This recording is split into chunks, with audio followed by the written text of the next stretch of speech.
Good evening everyone, and we welcome you back to Indus Business School Media Center. Today we have with us Mr. Himanshu Ashok Malhotra, actor and founder of Share and Grow Initiatives. A very warm welcome to you, sir. Thank you. Sir, you had an engagement with our fresh batch of PGDM today, and during the session you sent a very powerful message to the students which is too deep, but I want the audience also to understand when you were speaking about sync in with the universe. So basically, because I really want the students, the youth out here, and anybody who witnesses this to understand what do we mean when we say we need to sync in with the universe. बात सही है, बात बड़ी भी है, बात deep भी बहुत है. Absolutely. Synchronization with the universe. मुझे लगता है जब हमारी बहुत सारी चीज़ें जीवन में छट जाती है ना, बहुत सारे बैगेजेस छट जाते हैं, बहुत सारी चीज़ें छटनी शुरू हो जाती है. when we start getting into the cleansing process of our life, when we start following the basic fundamentals of the universe, when we start reading and listening to the signs that universe is sending us, when we start getting connected to ourselves, when we start finding our intuition and getting connected to it, that's where I think we start to get connected with this universe. मुझे लगता है ये ब्रह्मांड सिर्फ यही चाहता है कि हम खुद से जुड़ जाएं, और हम खुद से नहीं जुड़ पा रहे. हमारी जो ऑथेंटिकेशन है ना, उससे नहीं जुड़ पाते. हम बाकी सब चीज़ों में ध्यान देते हैं. एक्चुअली क्या है ना, कसूर हमारा भी नहीं है. हमारे जिस पांचों सेंसरी ऑर्गन्स वो बाहर की तरफ है. आंखें बाहर की तरफ देखती हैं, कान बाहर की तरफ सुनते हैं, नथुने बाहर की तरफ सूंघते हैं, ज़बान बाहर आती है तो टेस्ट एंड टच होता है, टेस्ट होता है, स्किन बाहर की तरफ तो टच होता है. तो हमारा पूरा का पूर्ण ध्यान जो है बाहर की तरफ है, और यही परीक्षा है, और यही चैलेंज है, और यही माया जाल है जो कहता है कि बाहर छोड़ के एक बारी आपने खुद को जानना, समझना, self introspection, self discovery, self reflection के थ्रू करना शुरू कर दिया, तो आपको वो ऐसा, क्योंकि वेदों शास्त्रों में कहा गया है अहम ब्रह्मास्मि. तो ये वही बात है कि ब्रह्म, ये पूरा ब्रह्मांड आपके अंदर है. The universe resides in you, within your soul, within your being. The moment you get connected with yourself, you get connected with this universe, and that's the synchronization I'm talking about. और वो जब हो जाता है तो मैंने खुद महसूस किया जीवन के अंदर कुछ अपने आप अलग सा हो जाता है. फिर आपको फिर बहुत सारी चीज़ें आपके लिए हो जाती हैं. सब चीज़ें आपके लिए, रास्ते अपने आप बनते हैं, दरवाजे अपने आप खुलते हैं, लोग अपने आप आते हैं, आपको आगे बढ़ाते हैं, क्योंकि शायद आपकी नीयत साफ़ है. वो तो बड़े, जैसे मैं जिस क्लेंजिंग की मैं बात कर रहा था, इंटेंट, पूरा ब्रह्मांड इंटेंट पे चलता है. अगर आपकी नीयत साफ़ है, आपकी इंटेंट करेक्ट है, तो वो कहीं ना कहीं आपको ले जाती है जिस चीज़ के लिए आपका इस ब्रह्मांड में जन्म हुआ है. जब ये हो जाएगा, जब आप उसके सिंक में आ जाते हैं ना, कि जिस पर्पस के लिए आपकी पैदाइश हुई है, जिसके लिए आपका जन्म हुआ, जब उसके सिंक में आ जाते हैं, तो यूनिवर्स का काम सिर्फ इतना, फिर आपको आगे बढ़ाना. फिर आपको कहीं से कोई रोड़े नहीं अटकाता, कोई ऑब्स्टेकल्स नहीं होते. जो भी होंगे, कोई ना कोई आएगा, वो आपके ऑब्स्टेकल्स भी हटा के चला जाएगा, आपको जीवन में आगे भी बढ़ाएगा, आपको धक्का भी मारेगा, पुश भी करेगा, गाइड भी करेगा, मनूवर भी करेगा. It will happen automatically. The only thing is intent. और उसी के साथ साथ जो मैंने बातें कही, whether it's connecting to yourself, connecting to your intuition, getting deeper inside yourself, and purity of your being, वो बड़ा ज़रूरी है मुझे लगता है. Actually, it's a very deep insight. If one needs to reflect and understand it at a level. हाँ, मतलब धीरे धीरे समझ में आ जाता है, क्योंकि at the end of the day हर इंसान कनेक्ट तो करना चाहता ही है. और मुझे लगता है हर इंसान वो सिंक, क्योंकि बिना सिंक हुए, मैंने ये भी देखा है, एक टाइम था जब, ऑब्वियसली मैं ये नहीं कह रहा कि अभी भी पूरे सिंक में हूँ, वो थोड़ी ऊपर नीचे चीज़ें चलती रहती होंगी. जब आप सिंक में नहीं होते ना, तो आप लगे रहते हो, सारी मेहनत तपस्याएँ हो रही हैं, लेकिन कुछ हो नहीं रहा, क्योंकि आपके अंदर बहुत सारी चीज़ें भी छटी नहीं है. आपके अंदर से डर नहीं छटा. सबसे पहले तो जब तक डर है तब तक तो कुछ छटेगा ही नहीं, क्योंकि, और सबसे बड़ा डर मुझे लगता है मृत्यु का डर होता है. उससे बड़ा तो डर ही नहीं. उससे क्या इर्द गिर्द बाकी सारे छोटे मोटे डर हैं. तो जब आपको ये बात बहुत गहराई से समझ में आ जाती है कि मृत्यु तो होनी है. ये बात मुझे लगता है मेरे पिताजी की जो मृत्यु हुई मेरे जन्मदिन पर 2 अप्रैल 2013 को, जब उनकी मृत्यु हुई, उस लम्हे पे मुझे समझ में आ गया दैट, बिकॉज अचानक से मृत्यु हो गई थी. मैं बर्थडे मना रहा था सिंगापुर में, और अचानक से 12 बजे उन्होंने विश की, और सुबह 5 बजे पता लगा ही is no more. No hospitalization, nothing, heart attack, heart choke हुआ, नींद में हुआ, और सब चीज़ें नींद में ही हो गई. My mom was sleeping next to him, उन्होंने डॉक्टर के पास ले जाने की कोशिश की, सुबह 5 बजे कोई मदद करने के लिए भी नहीं था क्योंकि सब सो ही रहे थे। हम भी सिंगापुर में थे दोनों बेटे, और अचानक से हो गया। तो उस लम्हे पे ना कुछ जागृत हो गया मेरे अंदर कि यार ये 1 सेकंड में कैसे हो सकता है। आप क्वेश्चन करते हो, और जब आप ये क्वेश्चन का जवाब मिल जाता है कि यार ये सच तो ये है कि कभी भी 1 लम्हे में हो सकता है, जब आपको ये समझ में आ जाता है तो बहुत सारे डर ना मृत्यु से रिलेटेड छूट जाते हैं। And when you start feeling and considering that you are mortal and then you can die any moment, जब डर छूटा तो उसके साथ के सारे बवंडर छूट गए। फिर आप लीप ऑफ फेथ लेके समर्पण में या सरेंडर में जीवन जीते हो, वो अपने आप कनेक्ट करता है आपको यूनिवर्स से। Brilliant, yeah. What understanding. I wish we all have that. मतलब जो मैंने अपनी जीवन को ऑब्जर्व करके एब्जॉर्ब करके सीखा है, कोई ना इसमें कोई किताबी बातें हैं, बस जो मैंने समझा है ना जीवन को देख के, बस मुझे लगता है वही अंदाज़े बयान है कि जो देख रहा हूँ मैं अपने सामने देख लेता हूँ, और जब देख लेता हूँ तो उससे बड़ी डीपली अपने अंदर महसूस कर लेता हूँ।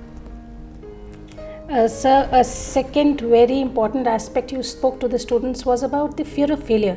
So this particular fear does not let the students, the youth or any individual take that leap of faith that you were speaking about. Correct. So how do we handle this? Because I really feel that we all have certain fears and we are in the process of overcoming, trying to overcome. But it takes a lot of time and perseverance and grit and I don't know what not to... fear of failure तो ऐसा दीमक है जो आपको ख़त्म कर देगा।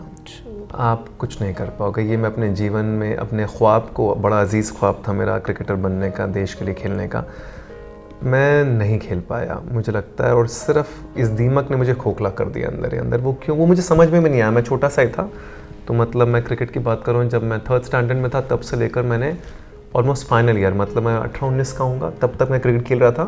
ये तो जब क्रिकेट छूट गया 1 साल बाद, मैंने कहीं किसी डेस्क पे एक किताब देख ली, उस किताब का नाम था you can win by Shiv Khera साहब। वो मेरे दोस्त ने मुझे दे दी।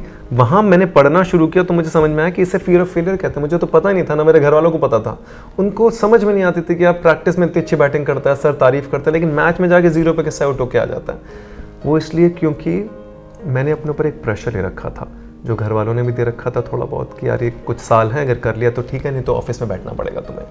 अब वो ना ऐसे आपके जब आपके सर पे ऐसे तलवार मंडरा रही होती है तो आप बड़े जैसे डर के अंदर ही होते हो। तो हो क्या रहा है, फिर आप ना एंजॉय तो करें ना, आपके चेहरे पे हंसी नहीं है। वो मुझे याद है, मेरे जो फेलो क्रिकेटर्स थे वो मुझे बहुत कहते थे। एक चैतन्य नंदा करके क्रिकेटर था, वो रणजी ट्रॉफी भी खेला। उसने कहा हिमांशु तो इतना सीरियस क्यों हो जाता खेलते समय? और मैंने कहा नहीं, मुझे तो इंडिया के लिए खेलना, तो मैं सीरियस हूँ, तुम मजाक करते रहते हो। इस तरह का जवाब होता था, बचकानी सी बात। बट वो एक्चुअली सही कह रहा था कि जिस खेल को आप अपना जीवन देना चाहते हो, उस खेल को आप एंजॉय नहीं कर रहे हो तो आप अपने आप को ख़त्म कर रहे हो। इसका मतलब आपने एडिड प्रेशर अपने ऊपर क्रिएट कर रखा है, जो प्रेशर किसी ने दिया नहीं है आपको। ये आपकी अपनी मन घड़ंत कहानी है, राइट? ये कहानियों में जब हम फंस जाते हैं ना, तो हम फंस जाते हैं। तो फियर ऑफ फेलियर एक कहानी है कि अगर ऐसा हो जाएगा तो लोग क्या कहेंगे, मेरे मॉम क्या कहेंगे, मेरे डैड क्या कहेंगे, मेरा भाई क्या कहेगा, मुझे फेलियर करार कर दिया। आप वैसे भी फेलियर हो गए, आपका ड्रीम ही छूट गया। तो आप इन सब ने तो कुछ नहीं कहा। मुझे लगता है मैं अपनी नज़रों में बहुत बड़ा फेलियर हो गया जिस दिन मेरा ख्वाब टूट गया, क्योंकि मेरा बचपन का ख्वाब, समझो एक बचपन का ख्वाब जिसे आपने बचपन में नर्चर कर रखा है, उसके साथ इतनी शिद्दत, इतना फितूर, इतना जुनून जुड़ा हुआ है। दिन रात में मुझे याद है, मैं सुबह 5 बजे उठ के पहले भागता था, ट्रेनिंग करता था, 7 बजे स्कूल जाता था, फिर 2 बजे वापस आता था, फिर मैं ट्रेनिंग करता था, फिर रात को 7 बजे जब अंधेरा हो जाता था, मेरे घर में पैसेज में ऐसे बॉल लटका के मैं सारा दिन ट्रेनिंग करता था। तो इतना फितूर था, लेकिन उसके बाद भी कुछ नहीं हुआ। तो मुझे समझ में आ गया कि इतनी बड़ी बेवकूफ़ी कर रहा हूँ मैं अपने जीवन में। वो लम्हा था जब मैंने किताब पढ़ी और मैंने डिसाइड कर लिया कि भाई ये जीवन में नहीं होगा अब, कि मतलब डरना नहीं है भाई। गलत होगा, टूटेगा, फूटेगा, कुछ भी होगा, लेकिन डरना नहीं। ये जो कि मैं मतलब ये जो फेलियर का डर है ना, कि मैं छूट जाएगा, छूट ही जाता है फिर वो। तो ये आपको ना जब झटका लगता है ना जीवन में, तो आँख खुल जाती है।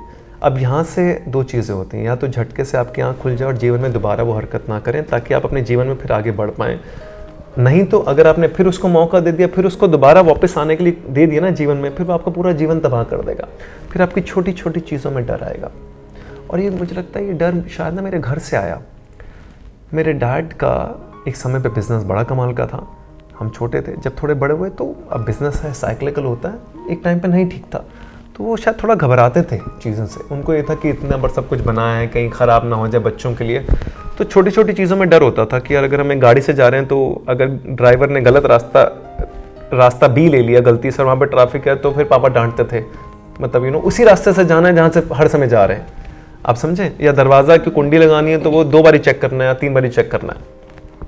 तो मुझे लगता है वो ना अनफॉर्चुनेटली ऐसा क्या होता है, उन्होंने कोशिश नहीं की, लेकिन जाने अनजाने में डर का जो एनवायरनमेंट होता है वो बच्चों के अंदर आ जाता है। तो मेरी दरख्वास्त है, जो लोग देख रहे हैं, जो माँ बाप भी देखेंगे, बच्चे भी देखेंगे, बड़ी खूबसूरत बात यह है कि विश्वास अगर हम रखते हैं तो वो विश्वास आगे तब्दील होता है जनरेशन के अंदर अपने आप ही ऑटोमेटिकली। और अगर डर रखते हैं तो डर भी अपने आप तब्दील होता है, आपको बोलने की ज़रूरत नहीं पड़ेगी, और वो ना बच्चों में पास हो जाता है। और वो मेरे अंदर पास हो गया, और शायद वो मैं मतलब I am not blaming him, I am saying वो पास हो गया तो मैं अपना अंदर ही अंदर भटकता चला गया। फिर जब मैंने किताबें पढ़ी, माँ बाप को तो फिर भी नहीं समझ में आया क्योंकि पापा बिजनेस में थे, मॉम हाउसवाइफ थी। ये खुद की ही जिम्मेदारी होती कि खुद के जीवन को सही दिशा देनी। तो मैंने किताबें पढ़ के समझ के कि ये नहीं करना, मतलब मैं आज भी होता कि ये चीज़ नहीं करनी है। तो जब मैं इस चीज़ के लिए पक्का हो जाता हूँ तो जीवन से छूट जाती है कि भैया अगली बार गुस्सा आएगा तो गुस्सा नहीं करना, चाहे आसमान क्यों ना फट जाए। और ये पक्की वाली शिद्दत होती है कि, और जब आप ये कर लेते हो ना, वो परीक्षा में पास हो गए तो वो गुस्सा छूट जाता है। तो ऐसे फियर ऑफ फेलियर को भी मतलब ऐसे अपने अंदर से पकड़ के ऐसे बाहर फेंकना पड़ता है कि भाई निकलो, तुम जीवन मेरा खोखला कर रहे हो, और नहीं तो मैं जीवन में आगे कैसे बढ़ूंगा। क्योंकि फिर आप धीरे धीरे ख़त्म होते चले जाते हो, और किसी को कोई फ़र्क नहीं पड़ता। हम सेशन में भी ये बात करते, बच्चे कहते हैं कि लोग क्या सोचेंगे, लोगों की परवाह, लेकिन किसी को कोई लेना देना है नहीं। हर कोई अपने जीवन में इतना मसरूफ़ है, वो अपने जीवन की परेशानियों में इतना मसरूफ़ है, उसके पास समय ही नहीं है आपके लिए। लोग अक्सर मैं देखता हूँ कि देख आपको रहे हैं लेकिन आपको नहीं देख रहे, वो खोए हुए हैं। आजकल बहुत ज़्यादा एटमॉस्फेयर इसी प्रकार का है, तो लोग अपनी दुनिया में ही मसरूफ़ हैं, उनको अपनी ज़िंदगी से फुर्सत नहीं है, हम आपके बारे में क्या ही सोचेंगे। तो आप बेहतर अपना जो जीवन है उसको सही दिशा दो और आगे बढ़ो, जो करने के लिए आओ वो करो और आगे बढ़ जाओ। So fear and faith don't dwell together. Fear and faith don't dwell together. Fear and love do not dwell together. Faith तो फिर वो रिलीजन और इन सब चीज़ों में आ जाता है। बट क्योंकि प्रेम अपने आप में बहुत बड़ी कमाल की चीज़ होती है। या तो आप किसी चीज़ से सच्चा प्रेम कर सकते हो या फिर डर सकते हो। हम डर में फंस जाते हैं मुझे लगता है बहुत ज़्यादा, क्योंकि अगर प्रेम में भी ऐसा होता है, रिलेशनशिप में अगर प्रेम में सच्चाई है तो किसी प्रकार का कोई डर नहीं होता। प्रेम में अगर झूठ है तो बहुत सारे डर हैं। अगर सच है, हर चीज़ का सच है, खुद में सच है और जो रिश्ता है उसमें सच है, कभी आप डर ही नहीं सकते किसी चीज़ के लिए। ना वो इंसान आपको कहीं छोड़ के जाएगा, ना आप कहीं छोड़ के जाओगे उसको, क्योंकि सत्य बड़ा ज़रूरी है मुझे लगता है। बट सत्य की ताकत बड़ी ऐसे आपका ना आत्मा मतलब चीरना पड़ता है तब उसके अंदर सत्य जाता है, ऐसे सत्य जाता नहीं, वरना हम झूठों की ज़िंदगी जीते हैं जिसमें हम हिपोक्रेसी कह लीजिए, डिप्लोमेसी कह लीजिए। हमारी इंडस्ट्री में भी बहुत ज़्यादा मैं देखता हूँ ऊपर से झूठी तारीफ़ें हैं बहुत सारी, लेकिन सत्य तो सत्य है और वो एक सेकंड में समझ में आ जाता है। Actually, absolutely. So how was the interaction with the students?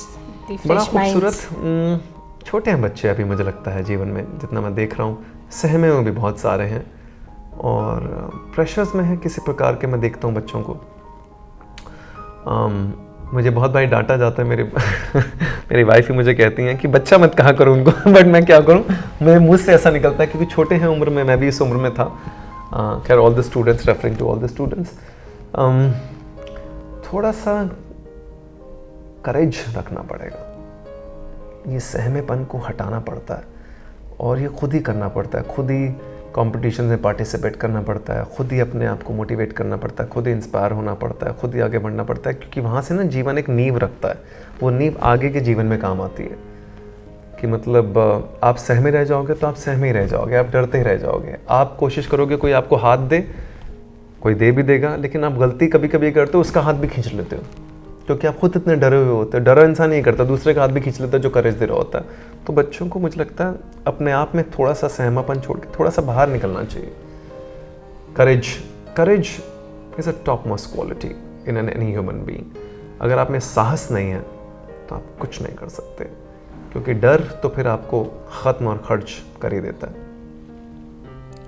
I rate this quality as a top most, courage. Yes, with courage, I think confidence flows. या करेज के साथ कॉन्फिडेंस आता है। मुझे लगता है करेज का एक दूसरा नाम होता है जो भक्ति भाव में होता है, जिसे हम समर्पण कहते हैं, सरेंडर कहते हैं। कि अगर आपने ये समझ लिया और ये मान लिया कि मेरे से ऊपर, मैं तो वैसे ही बहुत छोटा हूँ, मतलब ये ब्रह्मांड बहुत बड़ा है, या आपका विश्वास है ईश्वर पे या डिविनिटी पे या पावर पे या किसी भी, जिस पे भी आप विश्वास करते हैं, उसको आपने अपना जीवन सौंप दिया या अपनी सोच सौंप दी, फिर आपको डर नहीं लगता किसी चीज़ से। फिर जो आएगा ईश्वर की मर्जी से हो रहा, अच्छा भी और बुरा भी, फिर वहाँ से भी सीखना और यहाँ से भी सीखना। जीवन मुझे लगता है सिर्फ और सिर्फ सीखने का नाम है। Everything is a lesson. Are you learning the lesson or not? Every incident, every human being who is coming into your life, who is leaving your life, is actually coming or leaving to teach you a lesson. Are you learning the lesson? If you learn the lesson, you step ahead. If you don't learn the lesson, then you keep rotating in that pattern again and again and again. आप गोल गोल घूमते रहते हो और फंसते चले जाते हो। इसीलिए बहुत सारे लोगों के जीवन में ऐसा वो बार बार, अगर रिलेशनशिप एक रहा है टॉक्सिक, तो दूसरा टॉक्सिक भी रहेगा, तीसरा भी टॉक्सिक रहेगा, क्योंकि उन्होंने सीखा ही नहीं उससे कि अब क्या करना है, ट्रांसेंड कैसे करना है। वो इम्पोर्टेंट है, I think. Actually, what a powerful message to all of us. So thank you so much. It was a privilege to have you here today with us, and a heartfelt gratitude from the entire Indus Business School family. Thank you. That's very kind of you. Really appreciate it. Thank you. Thank you so much, everyone. Thank you.